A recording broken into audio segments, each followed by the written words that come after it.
before the race because I set the wrong time today for an hour before the qualifying. Tomorrow we'll actually go live at an hour before the race. And that is our middle ground. That is our coming to an agreement and therefore a perfectly middle ground. 3 hours from now. I'll go live 3 hours from now to build up to the Grand Prix, which is tomorrow. I understand. I'll do it. That is fine.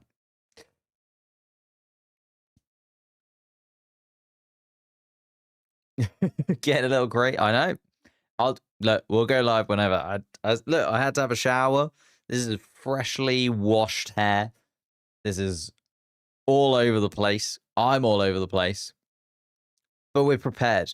I just kind of misjudged how long I had between sprint race, and qualifying. I was like, I can get things done in that time.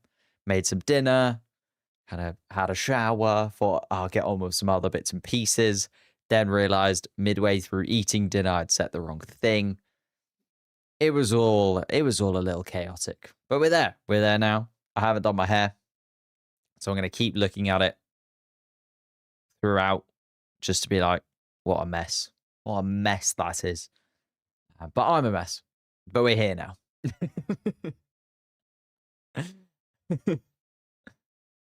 30 minutes to qualify is indeed. Love from Pakistan. Thank you. Appreciate it.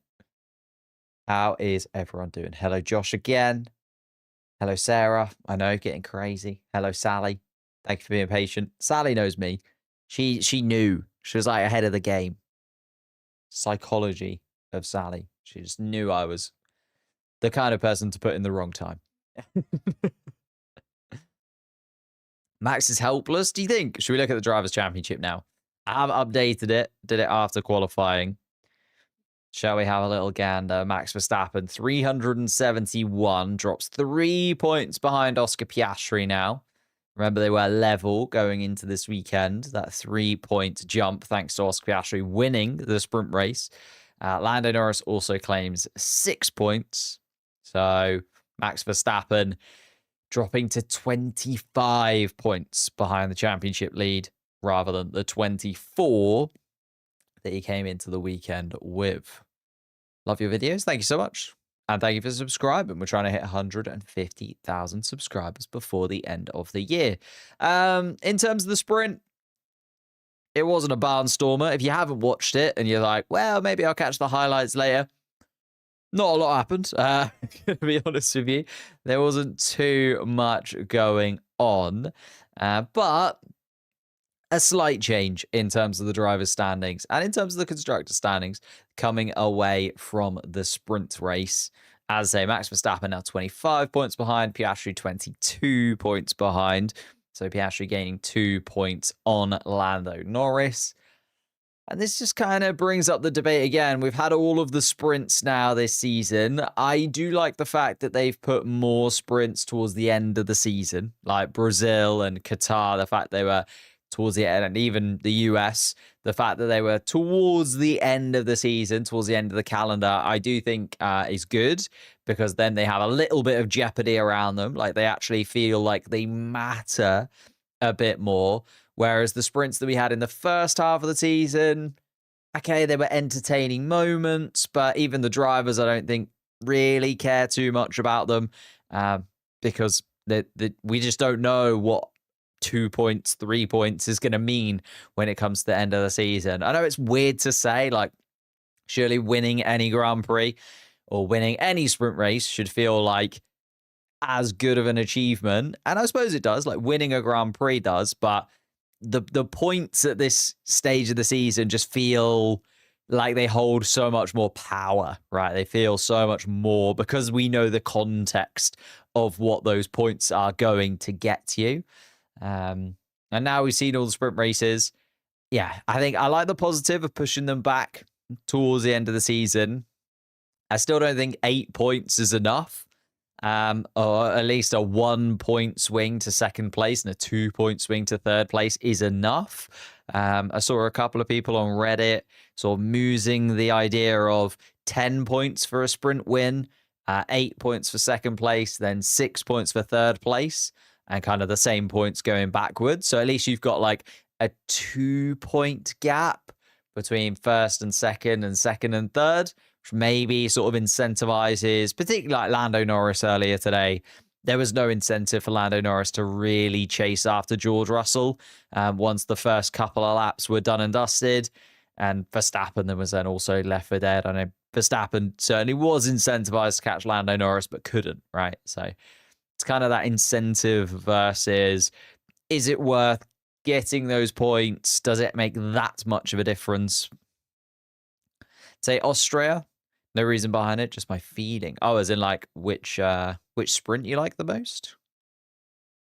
Basically, have 2 sprints. No, well, yeah, very similar. I think that's just like the sprints just still don't feel different enough. I like the fact that they've got their own qualifying. I think that matters. But then I also don't like the fact that it's not different enough from, it's just a mini Grand Prix, and we don't want a mini Grand Prix. If we're gonna, have a smaller race to start the weekend and kind of get the juices flowing, if you will, I feel like it's got to be substantially different to the actual Grand Prix itself. And there's got to be an incentive for the drivers to really battle and try and go for overtakes. Like, there's no reason for any of the drivers, unless you're literally like 6th, 7th, 8th, then maybe you're kind of worried about the guy who's in 9th place behind. But apart from that, like, the sprints just don't really do much. Sprint shouldn't be a thing. Just go back to Paris 2021. I mean, that is the other argument, right? Just get rid of them entirely, swap them back out for, well, free practice sessions. But then there's the thing, like, would you watch a free practice session? Like, I very rarely actively watch a free practice session. A couple of people also in the chat talking about Qatar versus, other tracks on the calendar. Yeah, it is a MotoGP track. It does have that feeling, but the drivers really enjoy it. Like, George Russell was saying that it's one of the best tracks to drive across the calendar. It has there's advantages and disadvantages to every Formula One track. And yeah, you could argue Qatar maybe just doesn't have what a Formula One track needs. Like, especially these kind of Formula One cars, the DRS is not substantial. They get to open the DRS sort of 2/3 of the way down the main straight. Is that enough to really give them an advantage and go for an overtaking opportunity? Doesn't feel like it. We didn't see many overtakes in the sprint race at all. We saw Kimi Antonelli get past Fernando Alonso a little bit later on. I think that was the only substantial overtake that I can think of that was in sort of not in the first 2-3 laps, I would say. Most of the shaking and moving got done. Matt and Tommy were saying that Qatar should have alternate layouts, one that extends the main straight a bit. Yeah, again, like, because it's a purpose-built circuit, it's a bit like Bahrain. You could argue, like, Bahrain has 5 different layouts, I want to say. Maybe 4. No, I think 5. I think Bahrain has 5 different layouts that are grade 1 and could run a Formula One race. Maybe Qatar needs to look into something like that. Maybe, I don't know, taking out turn 15 and elongating the track along from sort of turn 13 down. So you just get a longer couple of straights. Maybe, because I quite like the first sector. Turn 1 is a bit loopy, I guess. So it's quite hard to make a lunging move because it's not a super slow speed corner. I could understand that, actually. Like an alternate layout of some kind where they can just change. I don't think it would need much to change, you know what I mean? It's maybe a good point. P1, Matt and Tommy, they're good. They're big for a reason, like, they make good points sometimes. I've only met them once. They were very nice men. Very, very nice men. They should edit Monaco to make it wider, longer. Well, that's the thing. Monaco, you can't. Monaco's a street circuit. There's houses in the way. You know, that's by the by. But here in Lusail, they could definitely make changes. Like, they've got enough space around the track that they could certainly adapt it in one way or another. I think you just need more of a run at the driver in front through turn 16. That's what I mean. Like, if you look at where turn 13 is, how? Let me see. Can I pop it up? Yeah. If you look at where turn 14 is, can you see my mouse? Probably not. No. If you look at where turn 14 is, and just like elongate that down to the yellow section of track, rather than having to come back in and do turn 15, maybe that just gives you an opportunity to kind of close that gap just a little bit. Then you come around turn 16 and you're close enough to the car in front that the DRS then feels like it actually does something. Because at the moment, the DRS does feel very, very underpowered compared to other tracks on the circuit. But then we're saying this and going into next year, the cars are going to be completely different. DRS is going to be a thing of the past. So maybe we will see better overtaking and racing. We kind of have to redraw up some of the ideas that we've got around Formula One, don't we? Because 2026 is going to be so different to everything else. But we were talking about the Drivers' Championship and who is where at the moment. Also puts Fernando Alonso up into 12th spot. Ollie Behrman down into 13th. I think this could be quite an interesting qualifying because we heard quite a few of the drivers, even some of the stronger drivers. So like Carlos Sainz, for instance, in the Williams, in the midfield battle, saying, you know, he felt so much more confident on the medium tyre in sprint qualifying yesterday compared to the soft compound tyre when he did get into that final stint of qualifying. We saw the two Alpines and Lance Stroll also try out the soft compound tyre at the end of the sprint race to maybe try and get some information for qualifying that is coming up later today, and also for the race tomorrow, where I feel like there will be some soft compound tyres used. Like, if we look at the compounds that are available to them, C1, C2, C3, it does feel like the medium tyre is going to be the one to lean on come the Grand Prix. I know lots of people ran the hard compound tyre in the sprint, but it didn't seem that great, especially when you had some drivers running used medium tyres and still being able to, you know, hold on to those medium tyres to the end of the sprint. And it's not like they fell off a cliff or anything and the hard compound tyre kind of came into its own. We saw Piastri do 24 laps on his mediums. They still looked fine. George Russell did 25 laps on his mediums. Still looked fine. So I think the medium compound tyre is going to be the race tyre of choice. But then you've got that idea of, okay, can you do a stint on a soft compound tyre during the Grand Prix? Do you try and hold back a fresh set of soft compound tyres out of qualifying today so that you've got a set for tomorrow for the Grand Prix that you can maybe start the Grand Prix on or end the Grand Prix on, you know? I think that's where the mandatory 25 lap stints and basically forcing everybody into a two-stop strategy could be quite interesting to go, okay, do the C3 compound at the start of the race, or do we use the C3 compound at the end of the race and try and get some overtakes done there? And then when do we use those two sets of medium compound tyres? And have we got fresh sets of medium compound tyres? Have we got slightly scrubbed sets of medium compound tyres? How does that play into our favour? I think the tactics for tomorrow for the pit stops could be quite interesting. It's just whether or not it kind of forces everybody to pit on the exact same lap. Then it would be a bit boring, to be honest. 25 medium push laps. And once in the lead, then hard tyres and soft tyres. Maybe. Yeah, you could. I just don't think we'll see many people going for the hard compound tyre in the race, to be honest. It just doesn't seem that optimal. I wasn't that impressed by it in the sprint. Like, you had lots of drivers, Piastri, Russell, Sainz, Behrman possibly as well. Like, those drivers using scrubbed sets of mediums.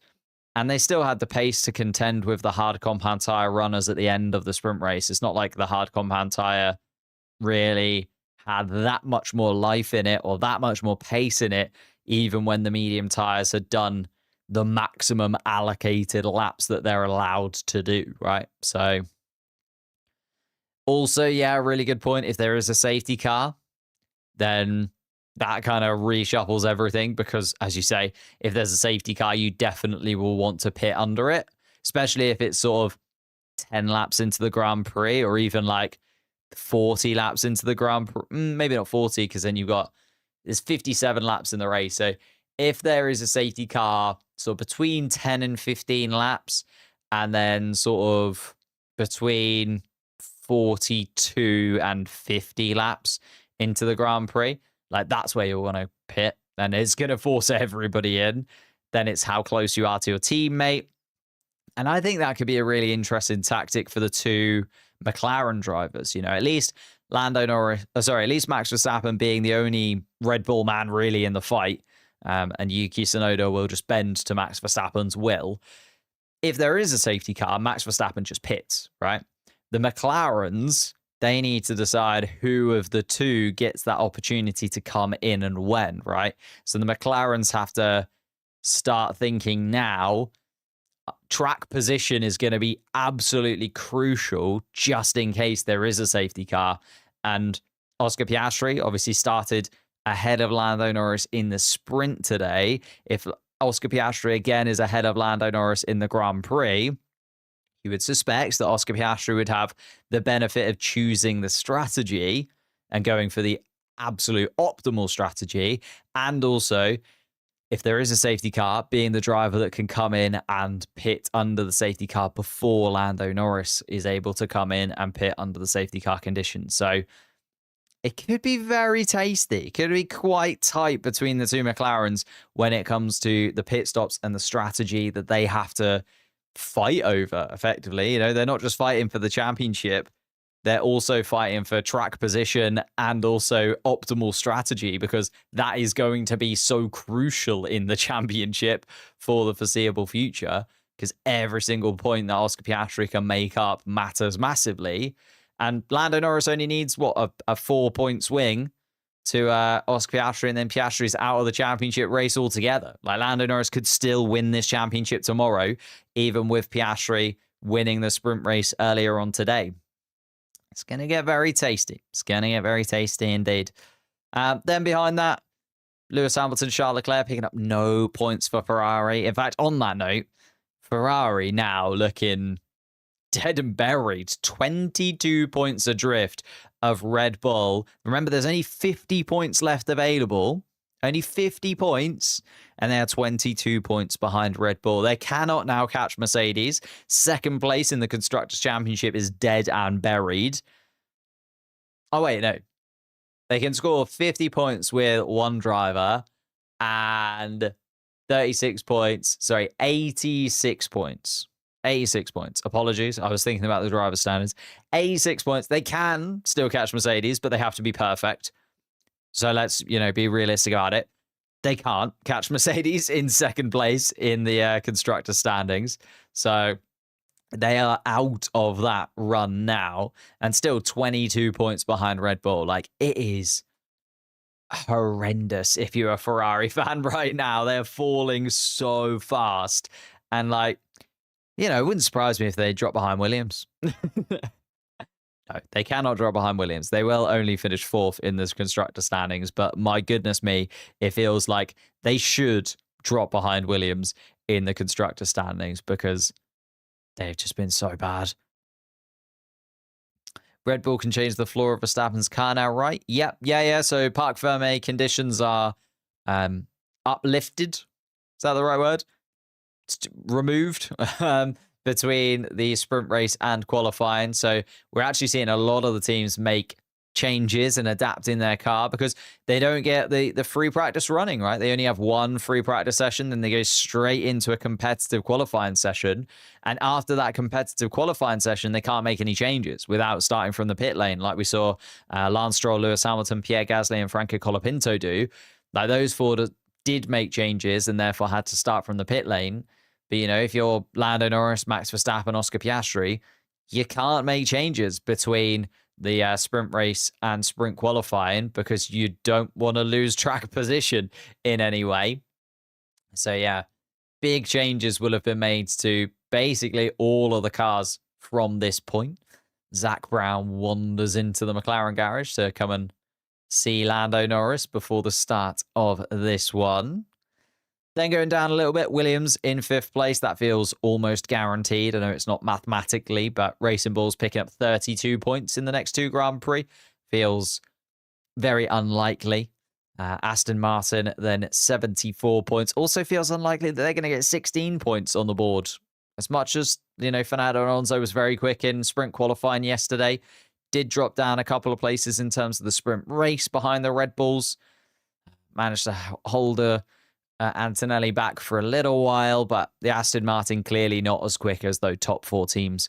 And even if Fernando Alonso puts in another masterclass, you're looking at a 6th, 7th, 8th place finish at the absolute maximum that Aston Martin are going to be able to do. Haas then down just 1 point behind Aston Martin now. So Fernando Alonso's heroics did move them up into 7th place. Then Stakes Sauber 5 points behind that. So in the midfield, it is by far and away not over yet. You're looking at Aston Martin, Haas, Stakes Sauber still fighting it out really. Racing Bulls feel a little bit too far away, but we'll have to wait and see. Williams on the rise. Let's see what they do next year. Very true. Very true. Williams up there in 5th place. I think they'll want to finish back-to-back in the driver's standings. You're looking at Carlos Sainz now 2 points behind Isaac Hadjar. If he can just move up that position, right? If he can move up into 9th place, then that's like a real statement, I would say, from the Williams team. Just because then you're like, okay, we were best of the rest in the constructors and our 2 drivers were best of the rest in the driver's standings. The only thing that you can do from there is move up into the top 4, right? So they've kind of dominated the midfield, proven that they are the best of those midfield cars. And then it's like, okay, now can we launch ourselves up into the contention for sort of podium places more often, or even just, being a real consistent points finisher. Although there have been pretty consistent points finishers throughout the year, but you know what I mean. When does it start? We are 6 minutes out from the start of this one. All eyes on Lando Norris, Oscar Piastri, and Max Verstappen. It does feel like Yuki needs to pull a Checo 2021. We talked about the possibility of Yuki, wiping out Lando Norris during the sprint race. Didn't do it this time around, but maybe he had eyes for the Grand Prix instead. He thought Max Verstappen doesn't need a 3-point boost on Lando Norris. He needs a 5-10 point boost on Lando Norris during the real Grand Prix. Then we're into the danger zone for Lando Norris, where everyone is just a little bit closer than you'd really want them to be. Here we are then, 5 minutes to go. In fact, I'm just going to load up my own stream so I can see what is happening and then have a little look. Oscar to win tomorrow. Oh, we didn't do that. We didn't do predictions. Oops. We'll do that before the Grand Prix tomorrow. You got one final chance to get your predictions in. I forgot to do them. We'll go through and do your guys' full predictions. If you want to vote on them, you can head over to the posts tab on the channel, and there is a link where you can put in your votes, and I'll compile the votes for tomorrow before the Grand Prix. 2 Grand Prix before we crown the 2025 champion. Oh, possibly even 1 Grand Prix before we crown the 2025 champion, but we'll have to wait and see how Lando Norris gets on. Little reminder, this is what we're looking at for tomorrow. 57 laps, 25 laps mandated pit stops though, so at least a 2-stop strategy for everybody. We've seen that it is pretty rough on the tyres, particularly in qualifying conditions where the tyres are pushed to their absolute limits. And let's get into the qualifying board. And let me just make sure this is at the right size. Ooh. There we go. And this is at the right size. There we are. Max Verstappen has won here 2 years in a row, remember. Oscar Piastri has won 2 sprint races in Qatar. It's never been an amazing track for Lando Norris, has it? Lando getting a little bit, I was going to say a little bit unlucky, but picked up a penalty here last year, which took him down to P10. So Lando Norris knows that this Grand Prix is not signed, sealed, and delivered for him as of yet. Qualifying is going to be crucial. He realized how tricky it was to overtake during the sprint race. Couldn't get close enough to the Mercedes of George Russell. Will he start ahead of him this time around, though? Can you do the vote after the stream? Of course. Of course you can. It will still be open until tomorrow.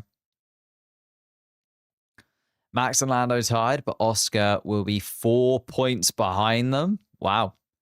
What scenario does that mean? That means Lando Norris would have to be DNF'd or outside of the points. Max would have to win because he's 25 points behind Lando.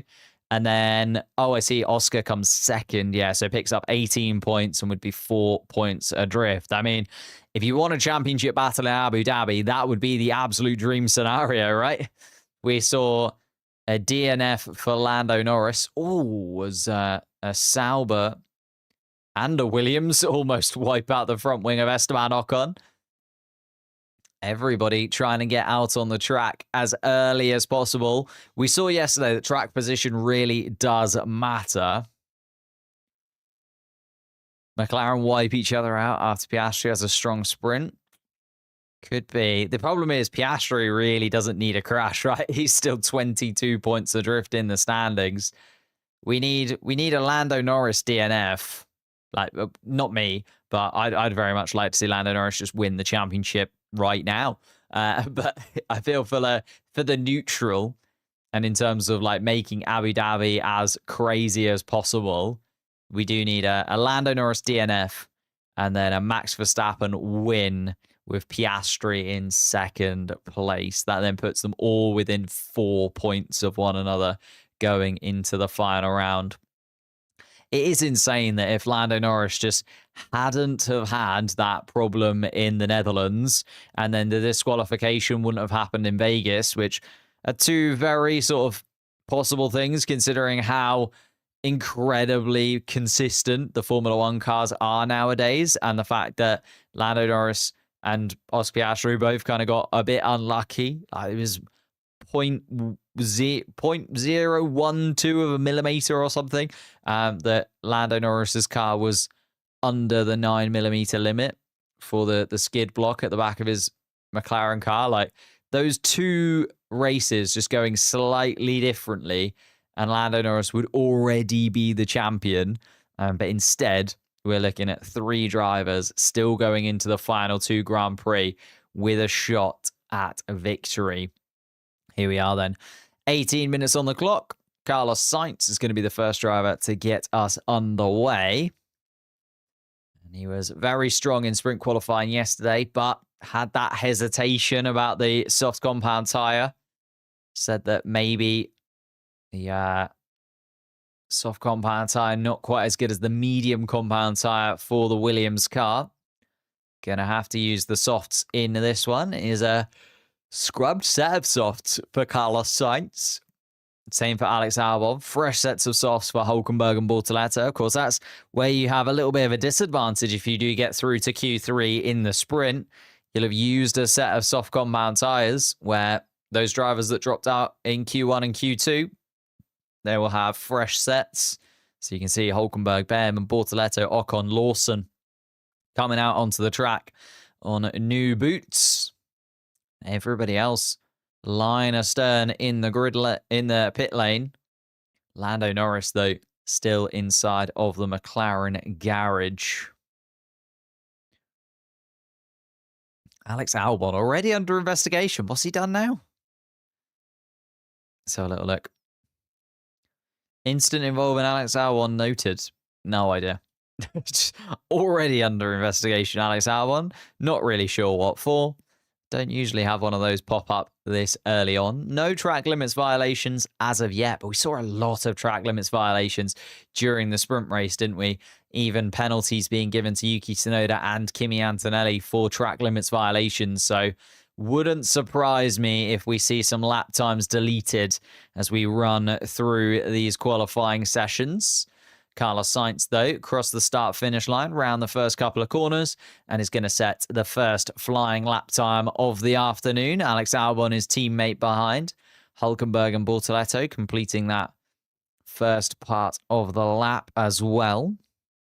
Let's see what the lap times are like. Carlos Sainz, a 30.450 through the first sector is nothing to really write home about from Carlos Sainz. I imagine that's going to be taken by Alex Albon, who does a 30.280. So Albon quicker than Sainz through the first part of the lap, but then Gabriel Bortoleto, the quickest driver through the first section so far. Carlos Sainz sets the middle sector time at a 27.844. That's purple for now.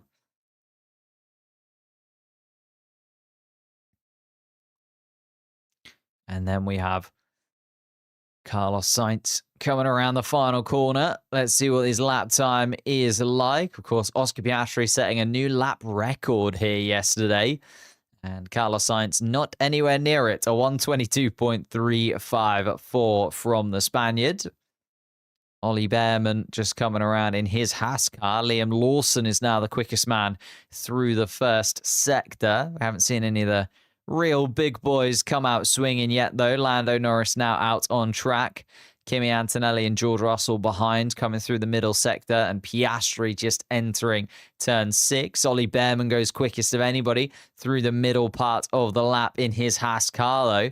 And is he going to go to the top of the timing sheets as he crosses the line? He is indeed. And Ollie Behrman, a 121.644. Carlos Sainz down to 4th, Albon 5th. And, there is a track limits violation for Alex Albon. Alex Albon really in the mix.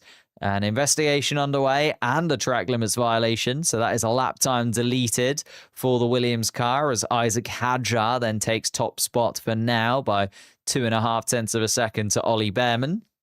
Only 7 drivers with official lap times completed. Fernando Alonso is flying. He's gone quickest of anybody through the first and second sectors until Max Verstappen just came through the first part of the lap and took that purple sector off of him. Max Verstappen looking very quick indeed. Very tidy first sector of 29.7 from the Dutchman. Charles Leclerc comes across the line, is only 4th fastest and beaten by the 2 Red Bull powered cars in Hadjar and Lawson. Lawson, who he spent so much time battling with in the sprint race to no avail. Fernando Alonso, though, goes to the top. First driver into the 120s for today. Max Verstappen, a little bit slower than Alonso through the second sector.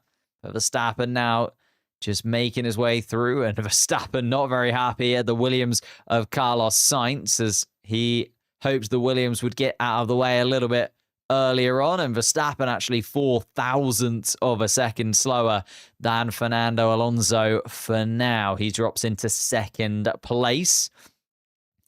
Antonelli and Russell going for a second warm-up lap on their soft compound tyres as Yuki Tsunoda comes into slot behind his teammate.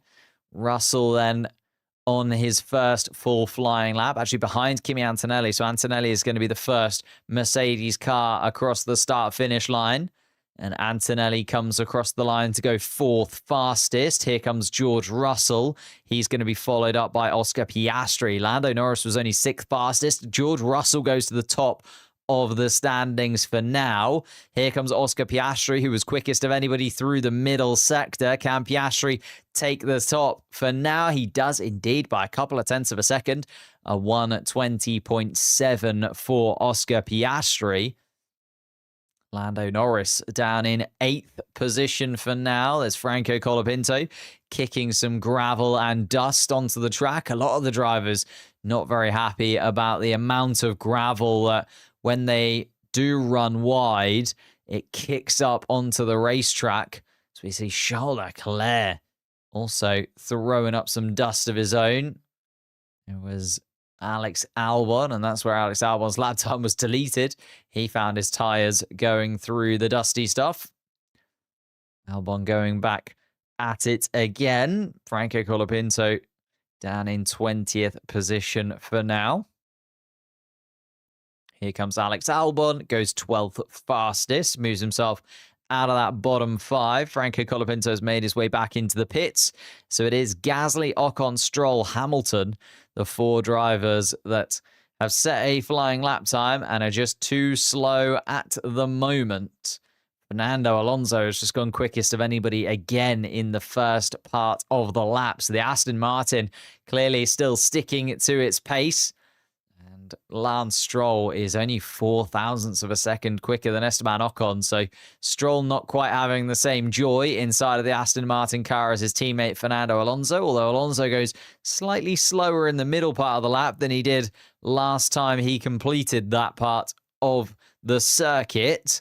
Piastri is the time to beat. Lance Stroll moves himself up into 9th place for now, ahead of Isaac Hadjar, but below Gabriel Bortoleto.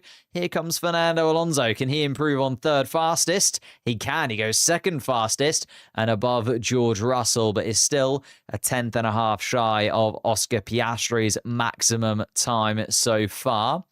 Here comes Charles Leclerc to start a flying lap in the Scuderia, currently down in 16th place. So this needs to be a pretty good lap from Charles. Still 10 minutes on the clock for this session, so more than enough time for the Ferraris to come back in again if needed.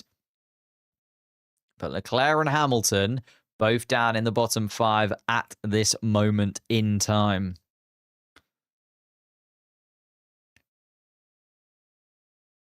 Why is Qatar so hot? It's in a desert.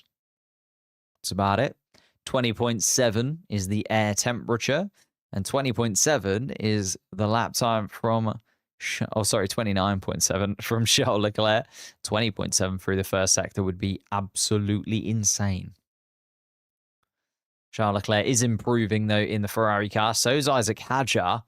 Hadjar, Sector 1, going a little bit quicker than he was last time. It is green. Sector 2 is also green for Charles Leclerc. So we are going to see an improvement from the Ferrari on its fresh set of soft compound tyres. We have seen quite a lot of the cars on scrubbed sets of softs to set their first flying lap times. We're now going to see the times come down even more as the fresh set of soft compound tyres start to go onto the cars out on track. Charles Leclerc jumps up to 5th fastest with that lap time on those new soft compound tyres. Isaac Hadjar has just gone quickest of anybody in the middle sector, though. Hadjar now coming around the final corner and goes to the top. Hadjar by a 10th of a second from Oscar Piastri, and the Frenchman can be very happy indeed about that. There's another Frenchman who's also flying. Pierre Gasly has found some lap time in the middle part of the lap. He's gone purple in the 2nd sector, and Gasly, who really was struggling in the Alpine car yesterday in sprint qualifying, started from the pit lane in the sprint to make some adaptations to that Alpine. And those adaptations seem to be paying off as Gasly goes 2nd fastest to Isaac Hadjar. Less than a 10th between the top 2. And it's an all-French front row at the moment. Lewis Hamilton trying to spoil that party if possible. Don't think he's going to be quite up that high. Only 6th fastest for Lewis Hamilton. And Max Verstappen slots between the 2 Ferraris. 3/10 off the pace there, Lewis Hamilton, on a fresh set of soft compound tyres. And I'm looking at the lap times of the other cars coming around, and I'm still a little bit concerned about the Ferraris' lap times there. Don't think they're guaranteed to get themselves through to Q2 with that kind of pace, because we're now seeing the likes of Lawson, Behrman, Tsunoda, Antonelli coming back onto the track. Lando Norris down in 15th at the moment. Those guys aren't going to stay there for long. They are going to improve on their lap times because they've got those fresh, soft tyres strapped to their cars. And we're seeing that even the Alpine has found some pace between sprint qualifying and the full Grand Prix qualifying. Hulkenberg, Albon, Sainz, Ocon and Colapinto, the bottom 5 at the moment, as we see Max Verstappen a 10th of a second down on Isaac Hadjar through the middle part of the lap, despite being purple in the first sector. Verstappen really pushing that Red Bull, though, it has to be said. Tsunoda, 0.3 of a second shy of Isaac Hadjar as he comes through the middle part of the lap as well. And Verstappen does go fastest. It's a purple final sector from Verstappen, which does the business for him. Tsunoda following behind. Let's see how Tsunoda's time comes together as he comes around the final couple of corners. Tsunoda across the line. It's 10th fastest from the Japanese driver. It is nowhere near as quick as he was in sprint qualifying yesterday. Lando Norris has just set the fastest middle sector of anybody so far this afternoon. And Lando Norris looking to get himself out of that bottom 5 now. He's dropped into 16th place. Call that 17th as Carlos Sainz comes across the line to go 5th fastest. Lando Norris, a little bit of pressure on him here to not make any mistakes, and he does not. He goes 3.5 of a second quicker than Verstappen at the top of the timing sheets for now. That is a sublime lap from Lando Norris, and he has answered the questions. Lando Norris looking very tidy indeed, especially as Oscar Piastri comes across the line and still just less than 1/10 of a second shy of his teammate's lap time. Kimi Antonelli was quickest of anybody in the first sector and goes up to 4th fastest of anybody. That has pushed Yuki Tsunoda down into 16th place, by the way, as Esteban Ocon comes across the line, can't get himself out of that bottom 5. Can Ollie Behrman in the Haas? Yes, he can. He goes 7th fastest. Does Ollie Behrman, just finding a lot more pace than his teammate at the moment. George Russell is down in 11th place. Hamilton 12th. Charles Leclerc in 15th. Keeping an eye on the usual candidates for Q3. Not guaranteed to get through to Q2 here. All need to improve on their lap times. Lawson, Tsunoda, Ocon, Stroll, Colapinto need to improve the most, though.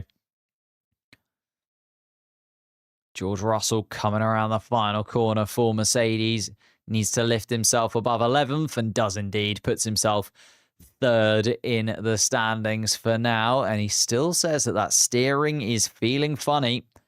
It's been an issue for him since Vegas. They tried to deal with it after Vegas qualifying, still felt it during the race, and now he's feeling it once again inside of that Mercedes car.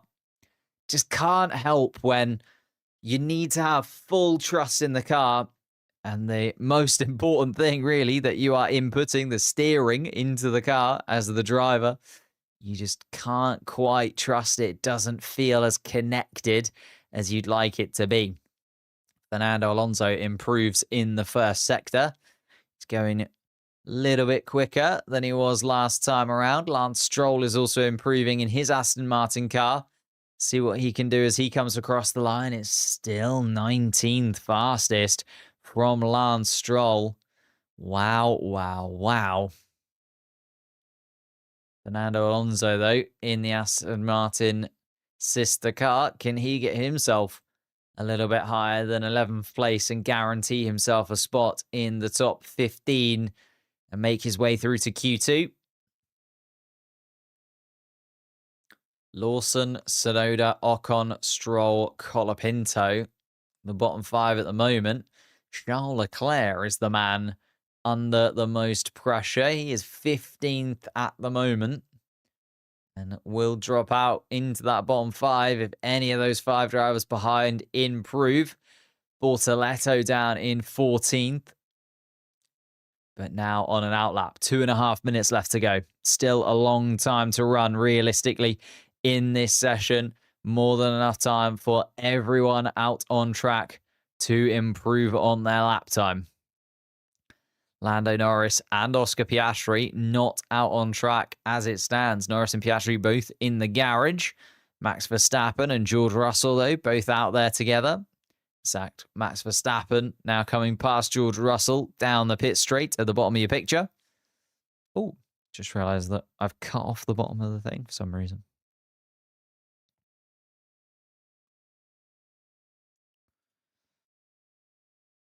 Just sort the track map out. Don't know how I did that. There we go.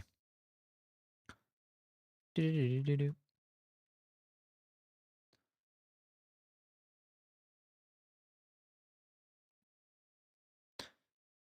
Hamilton, yellow in the second sector, not improving on his middle part of the lap. Here comes Charles Leclerc. Leclerc at least goes up to 5th fastest for the moment. But Lewis Hamilton does not look like he's going to improve and does not improve. Hamilton stays 13th in the running order for now. There's only a minute or so left to go. So that's going to be another Q1 exit inbound for Lewis Hamilton, it feels, as everyone behind is improving. Tsunoda's gone quicker in the first sector. Lawson's gone quicker in the first sector. This could be very awkward for Lewis Hamilton fans once again. Yuki Tsunoda improving on Gabriel Bortoletto's time, actually by not a considerable margin, though, as Max Verstappen has put together the fastest first sector, but Verstappen cannot get that linked up together in the final sector. Here comes Tsunoda through the final part of the lap as well, trying to get himself out of that bottom 5, and does. He's up into 12th place for now. Japanese driver would be through. Liam Lawson absolutely flies across the finish line, jumps up into 5th place. That puts Alex Albon down into the bottom 5, but Alex Albon is going to jump ahead, and that does indeed put Lewis Hamilton out once more.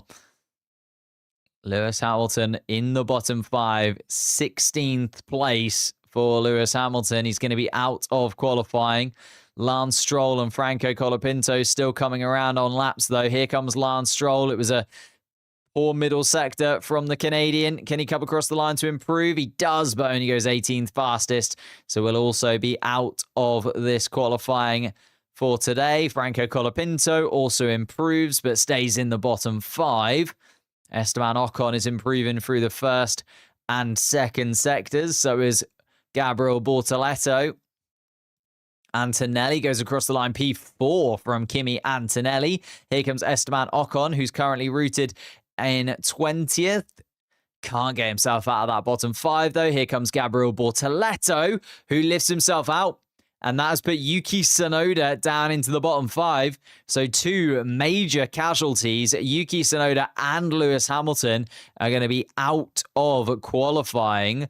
George Russell is flying. He's put the fastest first sector of anybody together. The middle sector also improved on what he was able to do last time. Is he going to finish this lap, George Russell? He is indeed. And it's going to go to the top of the timing sheets. George Russell quicker than the 2 McLarens by 1/10 of a second or so from Lando Norris. But Tsunoda down in 16th is a real shocker. It's a tough one for Red Bull to take. They needed some Red Bull arsenal to be alongside Max Verstappen to fight with the 2 McLarens this weekend. Tsunoda was there during sprint qualifying. Could not hook up that lap on the soft compound tyres. Esteban Ocon is also out in 17th place. Hamilton in 18th once more. Lance Stroll 19th and Franco Colapinto 20th place. So they are our bottom 5, ladies and gentlemen.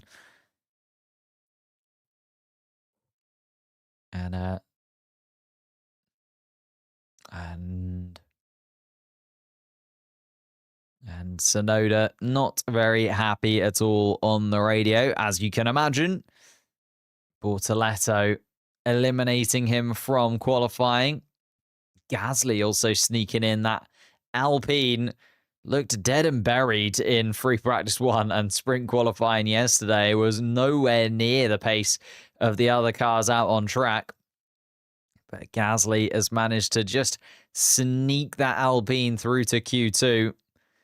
I'm not sure there's going to be much more inside of that Alpine, but never say never. Could see him in the top 10 later on. Hadjar, Albon, Hülkenberg and Bortoletto, the other 4 drivers that just about made it through, but still sit in 11th through 14th. So will need to improve if they want to take part in Q3. But it was George Russell who was the quickest man in Q1's qualifying this afternoon. Norris and Piastri just behind, although they didn't come out for a second run around, or third run around really, as Russell did. Verstappen was 4th fastest. Carlos Sainz, best of the rest, in 5th. Lawson, Behrman, Leclerc, Antonelli and Alonso up in the top 10 as it stands. That is all going to change. Those top 15 drivers with another opportunity to show what they can do is Yuki Tsunoda, Esteban Ocon, Lewis Hamilton, Lance Stroll, and Franco Colapinto, the 5 drivers that are out of qualifying. Hamilton again, by the way. He was scathing of the Ferrari car. I don't know if you saw the quotes from him after the sprint race, and Pierre Gasly said to him during the or after the sprint, not during the sprint, they can't talk to one another, but after the sprint, they were talking to one another, and Pierre Gasly said that the Ferrari looked awful to drive. So Lewis Hamilton kind of being justified in his lack of fun inside of that Ferrari car, as other drivers are now also starting to slate the Ferrari. Whilst we're here, thank you, Sally, reminding me, leave a like on the stream. I can't remember how many likes we managed to get. Should we ever see how many likes did we manage to get on the stream earlier today? So for the Qatar sprint, we managed to get 317 likes. I feel like we can definitely beat 317 likes if we really go for it in this full qualifying session. And then what did we get in sprint qualifying yesterday? Sprint qualifying, we got 219. God, we can definitely get up above the 317 like mark. There is 600 people in the main chat, even more on the shorts chat as well. We can definitely bump up these like numbers substantially. It's completely free. It helps out the channel more than you would imagine.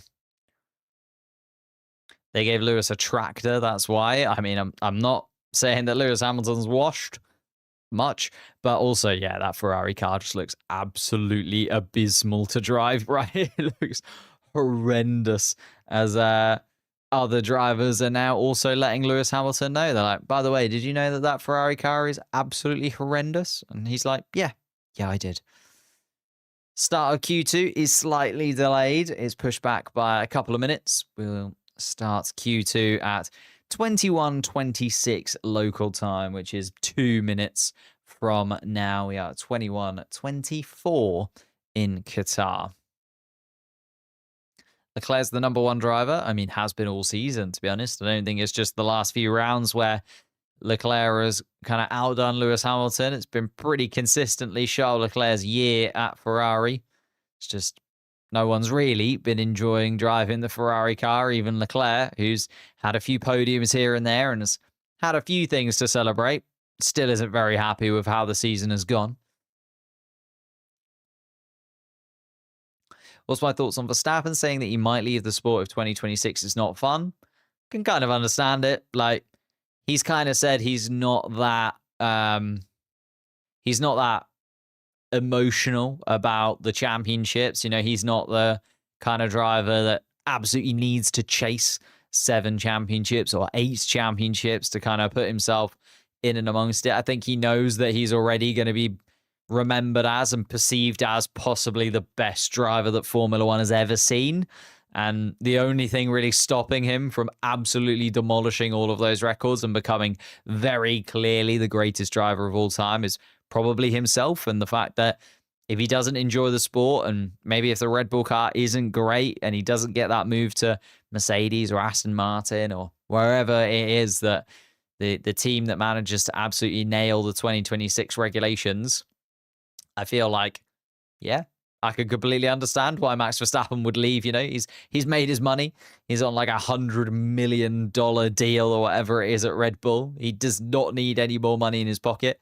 And even if he did, he could still find a lot of money through sponsorships and through various other campaigns after he leaves Formula One. You know, he's not going to be shy of it.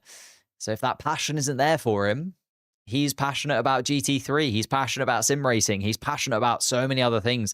Is Max Verstappen still in the motorsport world?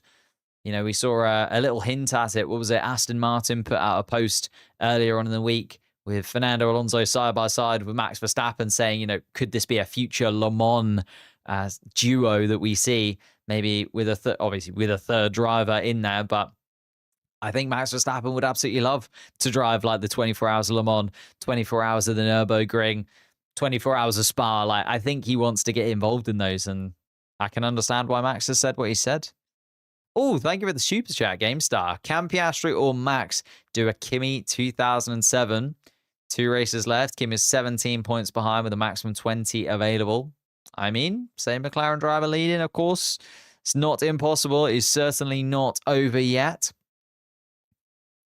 If Lando wins first in the race, will he be the champion? Yes, he will, because he'll have a 7-point swing, which will put him 32 ahead of Max Verstappen, at the absolute least. And it will also put him 29 ahead of Oscar Piastri. Again, if Piastri comes second behind. And there's only 25 points left on the board. So if Lando Norris wins, Lando is the champion of 2025. Basically, we need both drivers, Piastri and Verstappen, to be within 25 points of Norris for a 3-way title fight into Abu Dhabi, or at least one of them to be within 25 points of Lando Norris going into the final round in Abu Dhabi for it to be mathematically possible. Here we are then. We are back underway, but still waiting for some flying laps to get underway, and Max Verstappen is going to do that. Sainz and Albon also ahead of Verstappen. Hülkenberg coming around the final corner. Behrman, Bortoleto and Leclerc out on track. What's wrong with Hamilton? The Ferrari just is absolutely abysmal to drive, and Lewis Hamilton is, I think, sick and tired of having to try and deliver inside of it. Like, he's clearly not in the mental space to deal with a car that he's not comfortable in. And here we go.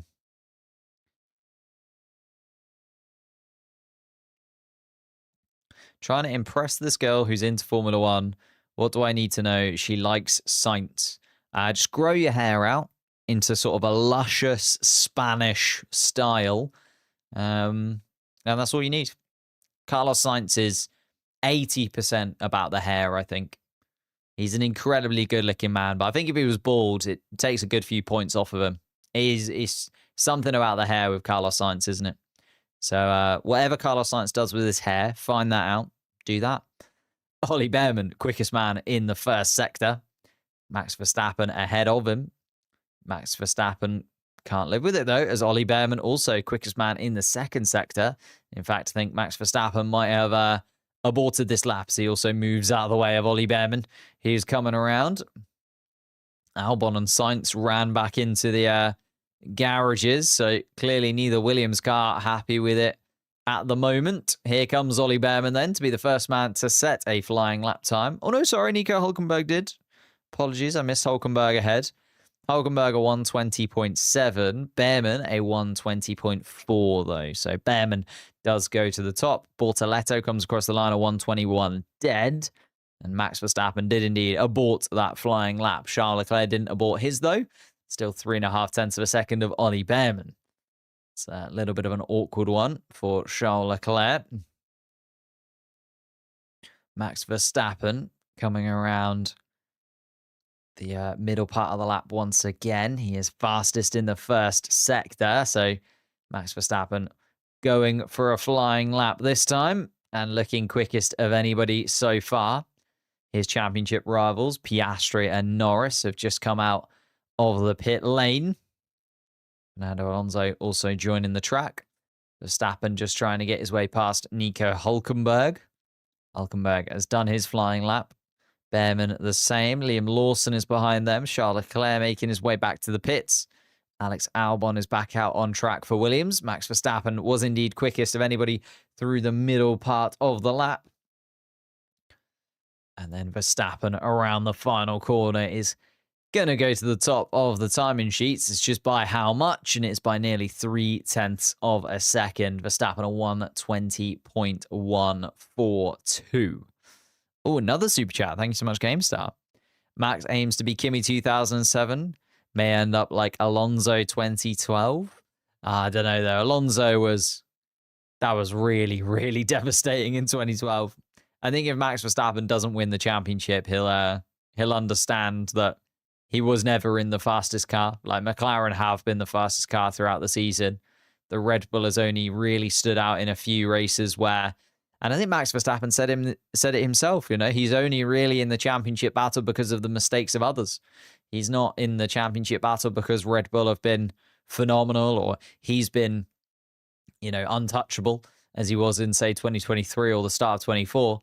I think it's more so been that Norris and Piastri have both thrown away points moderately consistently throughout the season. McLaren have stumbled over themselves and caused themselves headaches with pit stops and radio messages. And Max Verstappen has just kind of capitalized on the fact that both of the McLarens have had their troubles. Oscar Piastri, no trouble through the first part of the lap, though. Purple so far, 29.236 from Oscar Piastri in the first sector. Let's see if Lando Norris can match that as he comes through the first part of the lap. It's just a little bit off his teammate. 29.298 from Norris. It's within a tenth of a second of Oscar Piastri, so it's going to be the middle sector where maybe it counts, as Piastri is 0.2 up on Max Verstappen as he finishes the second sector and goes purple once again. It's purple. It's Piastri. He seems back at it. He was on pole position for the sprint race. Can he put himself top in this second part of qualifying? Round turn 16 he comes, and Piastri looks on it. Comes across the line, it takes first place, and is 0.5 of a second quicker than Max Verstappen into the 119s with a 119.650. Lando Norris hasn't been able to live with his teammates' pace in Sector 1 and Sector 2. It's probably going to slot in just behind Oscar Piastri in terms of the lap times. No, is even adrift of Max Verstappen. I was expecting him to slot in between Piastri and Verstappen there, but Norris nearly 0.5 of a second slower than his teammate. And a track limits violation from Lando Norris. And now the pressure starts to ramp on the current championship leader. Lando Norris with 3 track limits violations now in qualifying so far. 7.5 minutes left to go on the clock. And Norris down in 14th place. This is where it goes. And we've seen Lando Norris, not to be negative, but we have seen Lando Norris going back to last year, even earlier on this year, just throw away a few qualifying sessions that should have been a little bit better. Not very happy that he's still down in 14th place. Needed a lap time there to just settle the nerves a touch. Charles Leclerc has not settled into that Ferrari still, though. He is 10th fastest at the moment. Looking to improve and has improved through the first part of the lap of Charles Leclerc. It's a 29.542 from the Ferrari man. But it's so competitive in there. You can see Behrman, Gasly, Lawson, Albon all vying for a place in the top 10. George Russell and Kimi Antonelli in the Mercedes cars yet to have set flying lap times. We're expecting them to be in that top 10 as well. It's going to be tough for Charles Leclerc. And he does not improve through the middle part of the lap. That Ferrari looking an absolute dog to drive in these final few races of the season. Charles Leclerc doing his best to at least drag Ferrari to some semblance of points. He comes across the line, stays 10th fastest. And here we go. Antonelli across the line, slams Charles Leclerc into that bottom 5. Antonelli comes across the line 8th fastest. Oh, and it was the tiniest of margins now looking back at it for Lando Norris. The white line is the white line, though. And Norris's lap time deleted. Here comes George Russell on a flying lap. We know that Mercedes like to do a couple of laps before they set their flying lap on these tyres here in Qatar, as the dust is exposed across the track. George Russell runs his way through it. Must have been Ollie Behrman ahead of him, who went for a little bit of a run through the dusty stuff, as George Russell goes 3rd fastest of anybody and actually puts Kimi Antonelli in a little bit of trouble, as Antonelli now 9th, Lawson 10th and in the pits. Albon down in 11th place as Nico Hulkenberg comes across the line to put Liam Lawson down into that bottom 5. So it is now Lawson, Albon, Bortoletto, Leclerc and Norris in that bottom 5 places. Max Verstappen is not improving through the middle part of the lap. Verstappen still 2nd fastest to Oscar Piastri. Is going to improve on his lap time, I think, here, Verstappen, because the first sector was a little bit better. Final sector not quite hooked up for him yet. Comes around turn 16. And let's go see where he is. Still 0.3 of a second off Piastri. Does improve his own time by a tenth and a half or so. But Piastri still the man to beat here. And Piastri was actually on a slightly scrubbed set of soft compound tyres. So looks like everything coming up Milhouse at the moment. If you're an Oscar Piastri fan, Charles Leclerc was the driver who lost it a little bit through turn 6.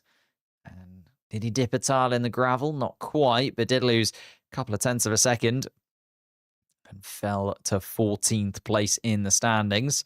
Lando Norris is back out on track, but he has got one shot and one shot only, really, you would say, at this. And it's competitive. I know Lawson down there in 11th place is 9.5 tenths adrift of Oscar Piastri, but 9.5 tenths is not a lot in Formula One. Like 9.5 tenths. Well, he's a lot in qualifying, but to a normal human being, if I asked you for 9 tenths of a second of your time, I'd hope you'd say yes. It's not even a second.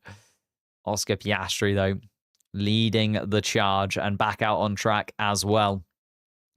Behrman, Russell, Hülkenberg, and Bortoleto all kind of really weirdly positioned at the moment. Are they all making their way back into the pits, possibly? Hülkenberg and Bortoleto are. Behrman and Russell must be as well. I think their telemetry is just a little bit off. I was wondering why are they so close to one another and going so slowly down the pit straight. But yeah, they must be in the pit lane. Max Verstappen coming across the start-finish line. And, oh no, sorry, going back into the pits, Max Verstappen. So here comes Lando Norris. Keep your eyes peeled on the Briton. Hoping that, no, Behrman and Russell are just going really slowly down the pit straight. What on earth is happening there? As the Alpine of Gasly also comes out of the pits. And everyone moves out of the way of Lando Norris.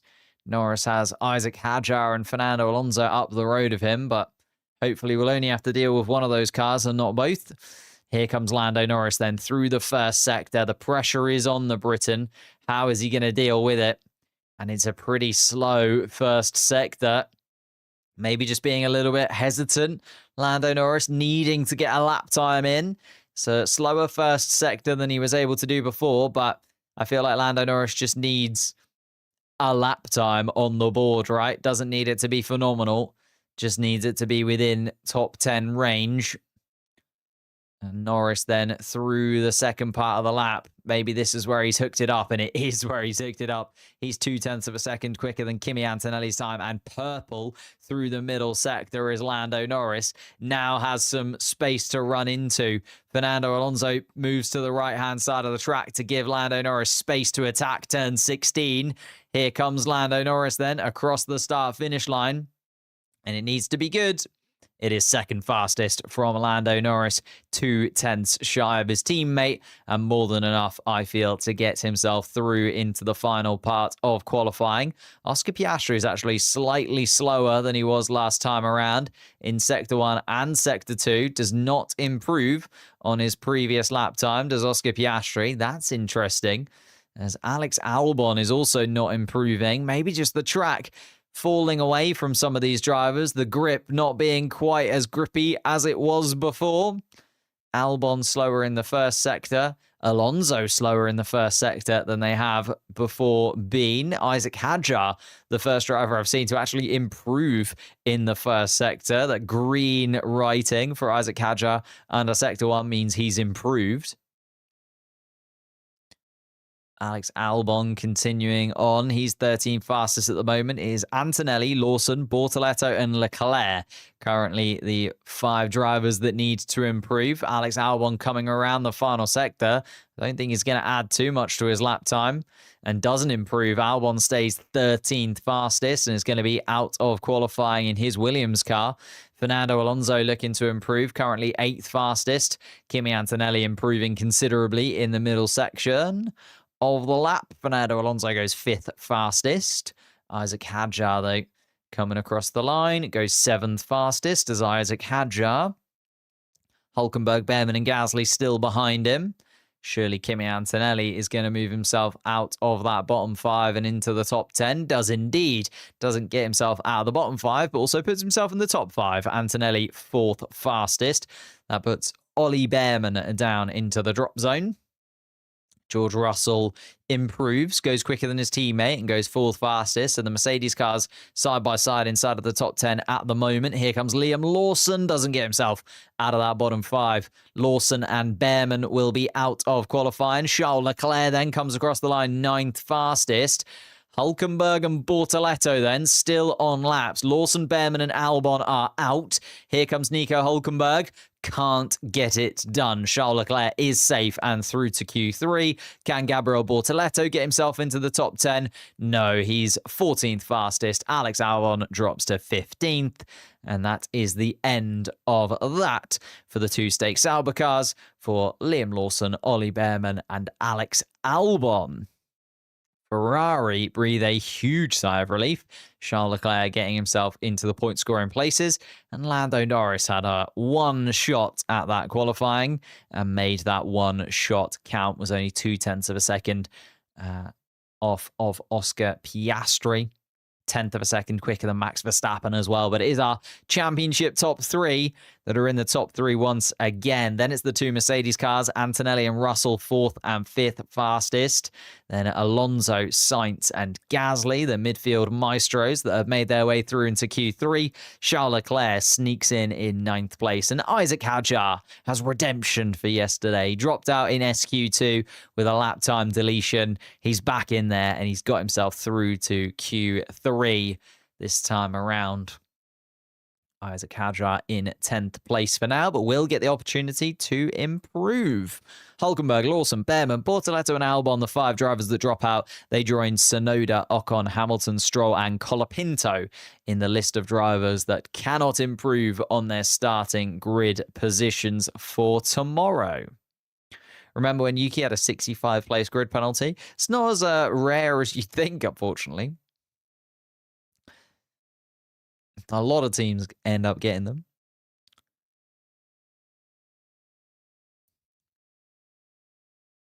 What am I watching this on? This is Multi-Viewer. Wonderful people that they back the streams. They deal with all the data for us. Very kind of them. Give Yuki a seat next year. I mean, a 16th place start is not looking amazing for him at the moment. But there we are. Piastri was quickest in that last qualifying round. The 19.650 as well from Piastri is a really good lap. Like, looks very, very solid indeed inside of that McLaren car. Just looks so stable once again. We've kind of gotten out of that point of the season where Piastri just falls off a cliff and now looks back to his best. Lando Norris still leading the championship, of course, as a 22-point lead over his teammate. Verstappen still within contention mathematically. Antonelli 4th, Russell 5th. Russell trying to... Oh, no, he's over 300 points now, isn't he, George Russell? So over 300 points for George Russell in 4th place in the championship is a sublime take-home, considering that Mercedes car has fluctuated in terms of performance throughout the year so far. Antonelli looking to gain ground on the 2 Ferrari cars ahead of him in the driver's standings. Alonso looking to maybe even slot into 9th place in the championship. I know Isaac Hadjar was talking about really wanting that 9th place in the driver's standings at the end of the year. Gasly through to Q3. And Gasly very happy indeed with that final lap in Q2. And he should be, because the Alpine car looked absolutely horrendous in free practice and in sprint qualifying yesterday. They made some big changes between the sprint qualifying and the sprint race. Some even bigger changes still between the sprint race and qualifying this afternoon. And they have been able to drag Pierre Gasly from the bottom of the pack up into a Q3 position.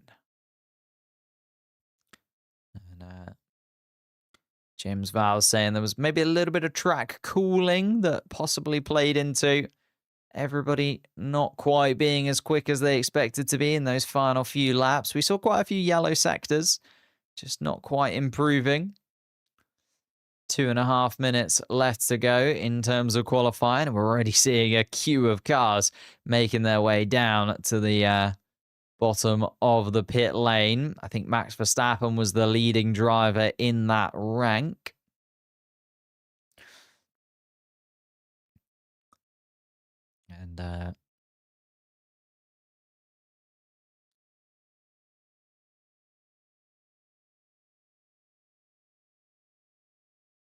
And James Vowles talking about turning the cars on and off in the pit lane whilst they are standing and waiting to go out. So Max Verstappen will have turned off his Red Bull car at the front of the pack. And then there's they've cut away from it. A McLaren just behind in the pit lane. Didn't quite manage to snag which of the two McLarens it was. Piastri can't be cooking. Piastri is cooking. Yeah, led sprint qualifying yesterday, won the sprint race earlier on today, and was the quickest of the drivers in in Q2, and was the quickest man of the day so far.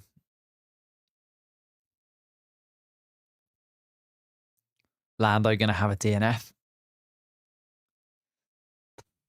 It would certainly spice up the championship, especially as Piastri could go into the final race of the season leading the championship. If Lando does DNF and Piastri wins this Grand Prix, all swings back in his favor once again. We saw Lando Norris take the lead of the championship post-Mexico, but Piastri had been leading it all the way from Saudi Arabia up until that point. Imagine if Piastri snags the lead of the championship once again with just one race to run. It would be 3 points between the two McLaren cars if that were the case. Max Verstappen also, depending on where he finishes, if Lando Norris were to DNF, would gain a substantial chunk of points, you would imagine, and be right within touching distance going into the final round of the season. We could leave a like on the video. That'd be absolutely amazing. Subscribe to the channel if you're new, as we are 30 seconds away from the final qualifying session of Qatar, the penultimate qualifying session of the season, and one that could be so substantial for that man there, Lando Norris, the number 4 McLaren car, looking for his first world championship, fighting with the number 4-time world champion, Max Verstappen. He is just ahead of him. Oscar Piastri, his teammate, also in the mix as well. It's going to get very tight. Green light is shown. Max Verstappen, first man out onto track. Lando Norris just behind him. Charles Leclerc joins the party too. George Russell wanting to get out early. And George Russell actually vying for position with Charles Leclerc. Does not give Charles Leclerc the usual room to run into.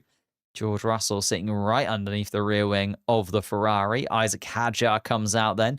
And here is Oscar Piastri. Kind of in the little bit of a mix here, Oscar Piastri. Won't want to be too close to the back of Isaac Hadjar's Racing Bull car. Lando Norris also not giving Max Verstappen as much leeway as I would have expected. Although having said that, George Russell has been battling with Charles Leclerc through the first sector, and George Russell has overtaken the Ferrari car. Is Charles Leclerc going to have to slow down substantially then? That's not going to help Oscar Piastri in this, because Leclerc is going to have to slow down quite a lot, and then so is Isaac Hadjar seemingly, because he's going to want the space to the Ferrari as well. Okay, Piastri's got to take that into account. George Russell and Charles Leclerc, though, both still fighting through the middle part of the lap. Charles Leclerc not wanting to give up that track position to George Russell, but Russell already has taken it from him. Charles Leclerc still very close to the back of the Mercedes car. Surely this can't be helping either of them as they try and get themselves set up for a flying lap. Charles Leclerc finally drops backwards and allows George Russell a little bit of space ahead. Russell comes around the final corner. Max Verstappen is just attacking turn 1. Lando Norris just behind him. Let's see what these lap times are like then. From the front runners, Verstappen, Norris, Russell, Leclerc now on flying laps. Hadjar just about to join them. Piastri giving the Frenchman some space as he comes towards turn 16, and round turn 16 he comes. Max Verstappen sets the standard through the first part of the lap and then slows down. Lando Norris takes the purple first sector. Max Verstappen has abandoned that lap. Must have been a mistake from the Dutchman. 35.4 is not a flying lap time from Max Verstappen. He's doing a double warm-up, it seems, is Max Verstappen. So Lando Norris going for it. Charles Leclerc has also passed George Russell again. So Russell doing a double warm-up as well. Maybe just some mind games going on. Why did he battle so hard to get in front of Charles Leclerc if he was just going to go for another warm-up lap? We'll have to wait and see. Lando Norris is quicker than Piastri through the first sector, though. Piastri is a 1/10 of a second shy of Lando Norris through the first part of the lap. Let's see what Piastri can do through the middle stint of this Lusail circuit. Turns 6, 7, 8, 9, 10, and 11 have to be attacked by Piastri as Lando Norris sets a 19.4, and that is very quick indeed. Couple of 1/10 of a second quicker than Piastri's best time in Q2. Piastri has found, though, the fastest middle sector of anybody. It's a 26.967 from Oscar Piastri through the middle stint of the lap. George Russell and Charles Leclerc ahead of him. Needs to focus on turn 16, attack it with everything that he can. Down towards the line, DRS comes open, across the line he comes. Oh my goodness me, it is 0.04 of a second. 35 thousandths of a second between the two McLaren cars. Wow. That is substantially, just ridiculously close between the two McLarens. 8 minutes still on the clock, more than enough time to come around again. But that is a very good lap time from Lando Norris and an almost perfectly matched lap time from Oscar Piastri. Max Verstappen is 3.5 tenths down on Lando Norris's time through the middle part of the lap, though. Hadjar and Gasly have set their lap times. Gasly 1.2 seconds off the pace. Must have been a mistake there from Gasly, surely, as Carlos Sainz then displaces the Frenchman from 4th spot. Here comes Verstappen, is going to go 3rd fastest by the looks of things, and does by 4.5 tenths of a second, though, Max Verstappen. That is not as competitive as he needs it to be. He's going to stay in the hunt for the championship. George Russell coming around in 7th place at the moment. Although second warm-up lap, so it wasn't really a 7th place lap time. Here is his real lap time and actually displaces Max Verstappen from 4th spot. That'll make George Russell smile inside of his Mercedes helmet. Kimi Antonelli coming down the final stretch then. Round turn 16 he comes. And the Italian looking to join his teammate towards the second row of the grid. And his 6th fastest is Kimi Antonelli, so couldn't quite displace Isaac Hadjar from 5th. Was 6, nearly 7 tenths behind behind Lando Norris's lap time. Fernando Alonso was 7th fastest. Carlos Sainz 8th. Pierre Gasly 9th. And Charles Leclerc abandoned the lap time in the Ferrari. Oh, it was a big spin, actually, from Charles Leclerc that we're now seeing on the replay. No wonder he decided to give up on that lap time. Went super deep, did Charles Leclerc. And spun around, fighting that Ferrari car. Completely bottoms out by the looks of things. And, an unsafe release for Carlos Sainz has been noted. Was there something on his tyre there, it looks like, on Carlos Sainz's car?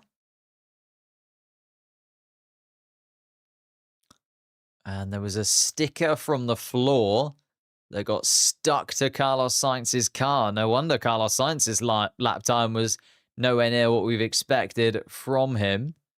And it does eventually come off the tyre of Carlos Sainz's car, but kind of deposits itself near turn 3. That's a bit of a weird one. It's off the racing line, but still odd that a sticker has managed to, stick itself to Carlos Sainz's car. Lando Norris. Oh, and a red flag. A red flag. They've decided that actually they want to get rid of that sticker. So yeah, it's a piece of plastic that got stuck to Carlos Sainz's Pirelli tyre as he made his way out of the garage.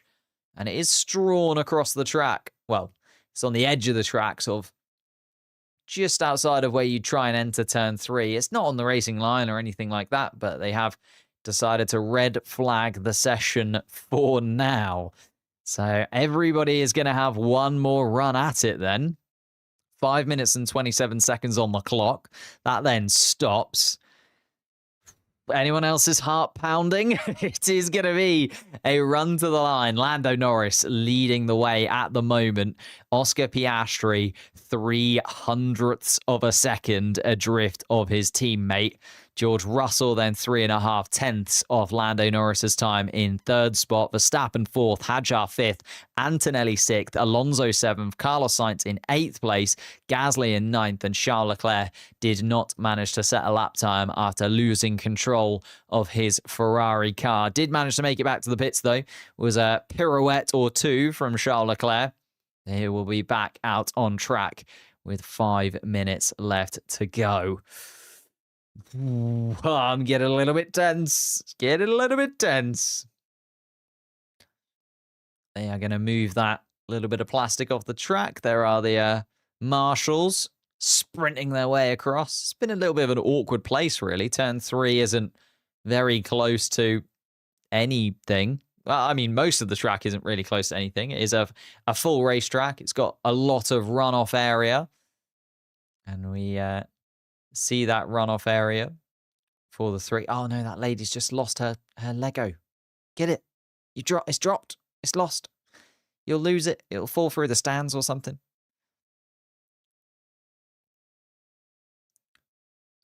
Three 100ths of a second between the two McLaren cars is absolutely ridiculous, isn't it?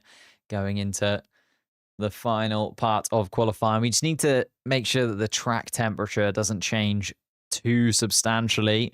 Track temperature 25 degrees Celsius at the moment. And actually making a little bit of a adaptation to Carlos Sainz's car. Some tape being added. And here comes the marshal. He's sprinting. He's got the piece of plastic. And he's sprinting back out. There you go. Red flag is dropped. Yellow flags are now waved in that sector. That marshal, a little bit of a run back to his post. He was sprinting out there. What happened? There was a piece of plastic that got stuck to Carlos Sainz's rear right tire as he came out of the pits. And it was stuck to his Pirelli tire. It looked like a sticker or like a piece of tape or something. I don't really know what it was. But it was attached to the rear wheel of Carlos Sainz's car. He was struggling with grip because of it. And eventually it dislodged itself off of the wheel of Carlos Sainz's rear right Pirelli. But it then sort of sat itself on the entrance to turn 3. So red flags were waved. They wanted to move that piece of plastic away from the racetrack before we got the final flying laps from the rest of the grid. I mean, they dropped the red flag quickly. And to be fair, they dropped the red flag with more than enough time left in the session for everybody to get another run at it. So I don't actually blame them too much for dropping that. We are going to get back underway, though, very soon. The time was said to be 8 o'clock local time. We are almost there now. Or sorry, 10 o'clock local time. And we are almost there now. We're a few seconds away from qualifying resuming. Quali is not over. It's not even close to over. We've got 5 minutes and 27 seconds of electrifying racing to come. The green light is shown. And now it is who blinks first. Track position is going to be crucial. Getting that warm-up lap absolutely spot on is going to be so important. Surprised we haven't seen sort of Russell and Antonelli come out first, because the Mercedes cars have been enjoying that, doing 2 warm-up laps before their flying lap as their way of running things this weekend. So I'm surprised they haven't come out to do 2 warm-up laps before they go for a flying lap again, but we'll have to wait and see. 4 minutes, 40 seconds left on the clock then. Still nobody blinks. Everybody waiting for that perfect opportunity. Like the stream? Yeah, do like the stream. Actually, whilst we're here, we managed to get 317 likes on the stream earlier on this afternoon. for the sprint race. So we need to beat 317. Like, it just has to be done. This is one of the best qualifying sessions that we're going to have all season. The drama of it, the two McLaren cars within 0.04 of a second of one another, but with one more shot to put themselves on top spot for tomorrow. Lando Norris with the chance to sign, seal, and deliver himself his first Drivers' World Championship. All he needs to do is beat his teammate Oscar Piastri by more than, 3 points now. So he needs a 4-point swing in his favor. He is ahead of Max Verstappen by 25 points in the championship. Max Verstappen would be unable to beat Lando Norris in the standings, even if he stays where he is. Lando Norris knows that Piastri is the closest rival at the moment, and George Russell is indeed the first driver out on track. Let's see if George Russell does 2 warm-up laps or not. Lando Norris, though, coming out a little bit earlier.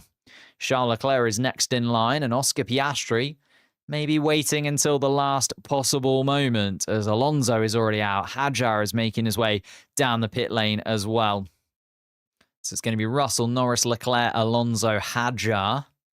Here comes Oscar Piastri then. Piastri is out of the garage. Lando Norris making his way around turn 5. Piastri doing completely his own thing. Neither of the McLaren cars anywhere close to one another. And Max Verstappen actually comes out behind Oscar Piastri. Gasly is between them by the looks of things on the graphics that I've got. Antonelli and Sainz still waiting in the midst. George Russell continuing on. Lando Norris behind. Lap times are set at the moment. Lando Norris leads Piastri, Russell, Verstappen behind. Hadjar best of the rest in 5th. Antonelli 6th. Alonso 7th. Sainz 8th. Gasly 9th. And Charles Leclerc 10th. But everyone has got one opportunity to improve on that position. Okay. It's getting tense. George Russell is indeed coming around turn 16 and doesn't look to be on a flying lap. So George Russell is going to go for another warm-up lap.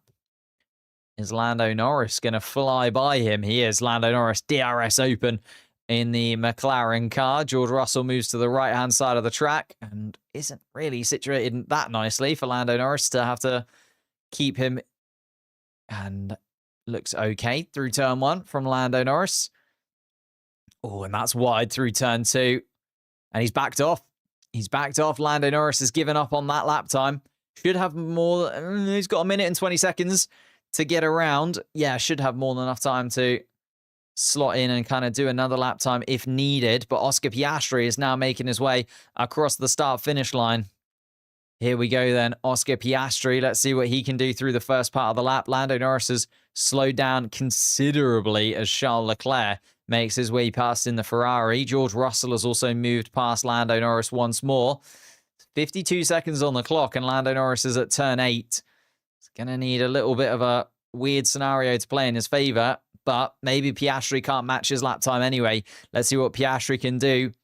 Purple in Sector 1 by Piastri. It's 0.003 of a second purple, though. So it is still incredibly marginal between the two McLaren cars. Piastri, it's going to be all about the middle sector and whether or not he can keep that momentum as Max Verstappen goes quicker. Verstappen has gone quickest of anybody through the first sector. Verstappen suddenly entering the mix. Charles Leclerc comes across the line to go 8th fastest, but we're keeping our eyes peeled on Piastri, who goes purple. Piastri's double purple, but Verstappen has taken the first sector from him. Piastri purple in the second sector. He makes his way around. There's Lando Norris. Where is Lando Norris? Lando Norris is not going to get another lap time in. Lando Norris has bottled it. He's going to go into the pits. Can Piastri improve and take pole position? He's round the final corner. He does it. Piastri's done it by a 1/10 of a second. Let's see where Verstappen is. Verstappen had a pretty decent middle sector as well. Piastri has taken pole position from Lando Norris. A mistake through turn 2 for the Briton has put him at least second. Will it be third? No, Verstappen only goes third fastest. So it will be Piastri, Norris, Verstappen, unless Antonelli gets himself in the mix. Let's see what Kimi Antonelli can do as he comes across the start-finish line. He's fifth fastest. George Russell is also on a flying lap. It was a poor first sector from George Russell, and I think he's backed out of it. Yeah, in fact, yeah. George Russell hasn't backed out of it. I think he'd backed out because it was a yellow first sector, but he's a 1/10 of a second behind his... Can George Russell maybe cause a little bit of an upset here? He's a 1/10 of a second slower than Piastri, but so is Lando Norris at this point. He could slot himself into second place here, George Russell, with a really good final sector. Let's see what he can do as he comes across the line. And no, stays fourth fastest. George Russell wasn't quite good enough in that final part of the lap. Isaac Hadjar is in the pit lane and 6th. Sainz is 7th. Alonso 8th. Gasly 9th. And Charles Leclerc does indeed drop to the bottom of that top 10. So Oscar Piastri comes to the fore. That final run for Lando Norris, it all went wrong. Just got to turn 2, was a little bit out of shape. Wonder if he'd just thinking a little bit too much about George Russell, who was to the right-hand side of him. Lando Norris in the pits already, has slotted himself behind the number 2. Would have seen Piastri's lap time come through on the Delta and had to take a evasive action, was probably trying to slot himself in front of the pole position marker. But it is the first weekend that Piastri has really been back on it in a while now. And that pace is there. Piastri delighted on the radio. He knows that's exactly what he needs to keep himself in championship contention. He's going to see his teammate to the right-hand side of him behind the number 2 marker. But he's also going to see Max Verstappen make his way down the pit lane and slot into the number 3. Tell you what, Max Verstappen could do Oscar Piastri a huge favour here and cause Lando Norris some problems.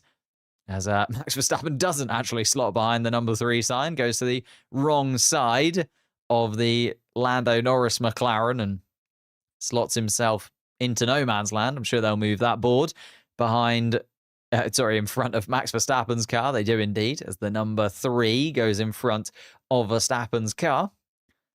Piastri then slots in. And there is our top 10, ladies and gentlemen. Piastri, Norris, Verstappen, Russell, Antonelli will start on the front 5 grid slots. Then Isaac Hadjar, best of the rest, starts on the 3rd row of the grid. Carlos Sainz and Carlos Sainz and Fernando Alonso, the 2 Spaniards, start in 7th and 8th place. Gasly in 9th and Charles Leclerc, his good friend, in 10th place. The highest ranking Ferrari, only 10th. Then we had Hulkenberg, Lawson, Behrman, Bortoletto, and Albon, the 5 drivers that dropped out in Q2, which preceded Yuki Tsunoda, Esteban Ocon, Lewis Hamilton, Lance Stroll, and Franco Colapinto, the 5 drivers that dropped out in Q1. What an end to qualifying that was. The red flag dropping just at the right time. Oscar Piastri turning on the heat right at the end of that qualifying session. Lando Norris, a little slip through turn 2, completely threw him for a spin. Wasn't able to get the car back around for another flying lap. And that was that. Max fans being delusional. He's starting P3. I mean, he made moves at the beginning of the Grand Prix, or the sprint race, sorry, I should say, earlier on today. He started 6th, was up to 4th within the first lap. If he can move up 2 places again at the start of the Grand Prix, he'll be in 1st place and ahead of the 2 drivers he is fighting for the championship. Let's have a little look at this Lando Norris replay just before we finish up the stream. Right-hand side. And seems okay through turn 1. Gets a little bit, just runs wide at turn 2. Just couldn't quite stick to the track. And then by that point, he's completely lost it.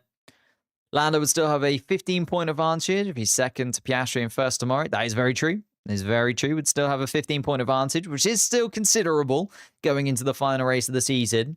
But it is not the perfect scenario for Lando Norris going into the final race of the season. It could have been Lando Norris picking up his first Drivers' Championship and having it done with 1 race left to go. It does feel like it's going to go all the way to Abu Dhabi, though, doesn't it? Piastri seems back on it again. We saw how tricky it was to overtake here in Qatar, but then we've got the play of the fact that tomorrow they've got to do 2 stops. If Piastri is the lead in McLaren, he'll be able to go on to the better strategy. Verstappen will also have the better strategy at Red Bull, so maybe that plays against Lando Norris, and Norris ends up losing a position to Verstappen. Like, it could all play. Just ridiculous things could happen. You need to make sure that you're subscribed to the channel so that you don't miss it tomorrow. We're going to be live for the Grand Prix, and as a little thank you, we're going to be live an hour before the Grand Prix to talk through all of the possible scenarios for tomorrow so that you are ready and raring to go for the Qatar Grand Prix. Thank you guys so much for watching again. If you could leave a like, subscribe to the channel, that'd be amazing. And also, click the link in the description. Check out this week's video on the channel. I worked really hard on it. I'd really appreciate your feedback on it. And also, if it gets to 2,000 likes, I'm going to do something even more ridiculous. So make sure you go over to that video, leave a like on that video, watch it all the way through. Let me know what you think. And I will see you tomorrow where we can have a chat about it. Thank you guys so much again. I will see you tomorrow.